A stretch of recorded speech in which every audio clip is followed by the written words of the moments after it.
Okay, what's up, good morning. Nakuha ko na yung pina-customize ko na yung high pressure hose ng power steering.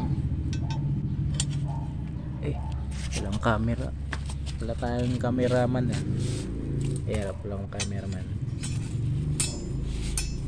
Ito siya. Ito yung pina-customize namin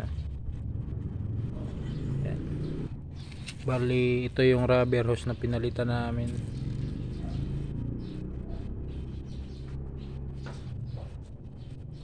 Ito siya yung ginawa niya.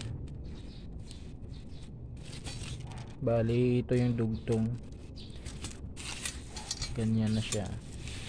Kasi yung stock nito, siya, buo talaga to. Yan, buo yan hanggang dito, buo yan. Yan, buo. Kaya ang hirap baklasin. Marami pang kapit. Pang to ito? Toyota Revo 7K manual. Tara, ilagay na natin to.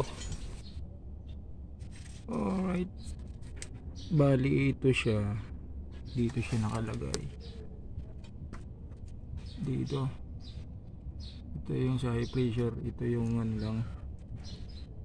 Parang alalay lang to. Sigunyal. Or anong tawag dito. Na hose. Ito yung sa power steering natin, manibela.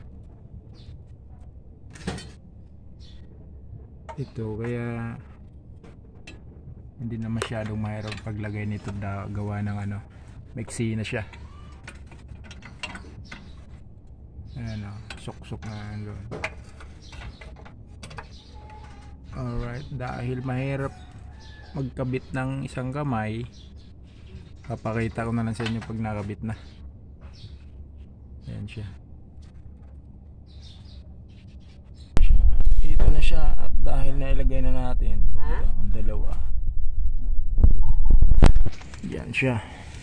Tapos dito yung gapang niya. Kaya mahirap talagang tanggalin din. Kasi may dalawang clip siya.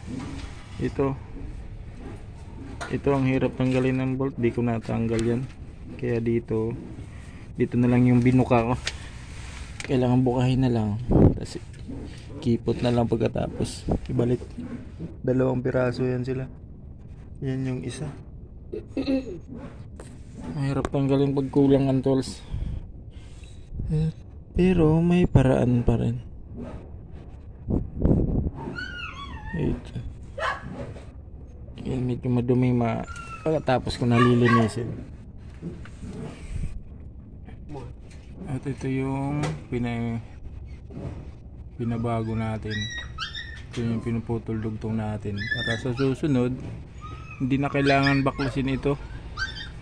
Hindi na kailangan baklasin yan. Ito na lang kasi kadalasan nasisira itong hose lang kaya goods dito siya. Ito yung kadalasan nasisira, kadalasan sumasabog ang hose na ito. Hydraulic pressure, hydraulic.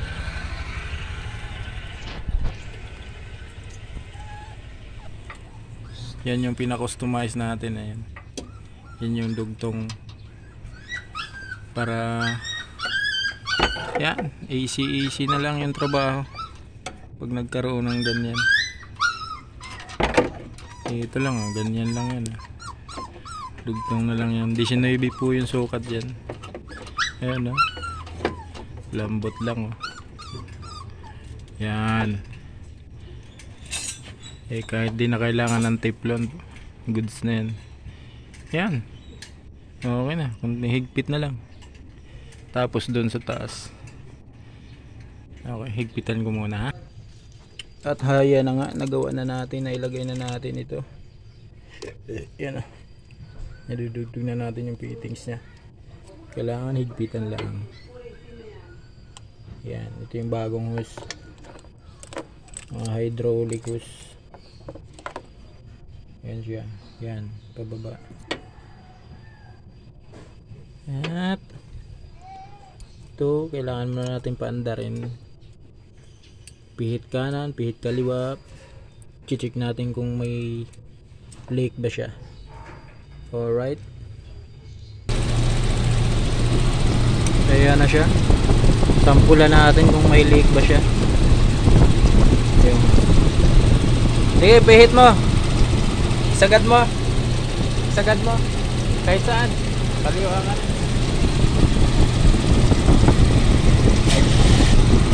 Alright. Lakas talaga ng pressure niya. Pero goods na siya. Wala na siyang tagas. Goods na goods.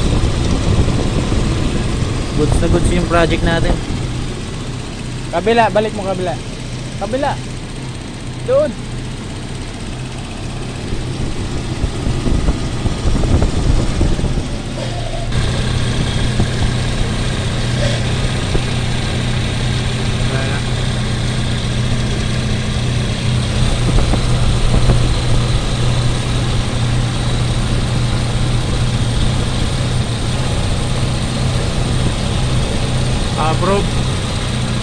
Approve yung project natin, men.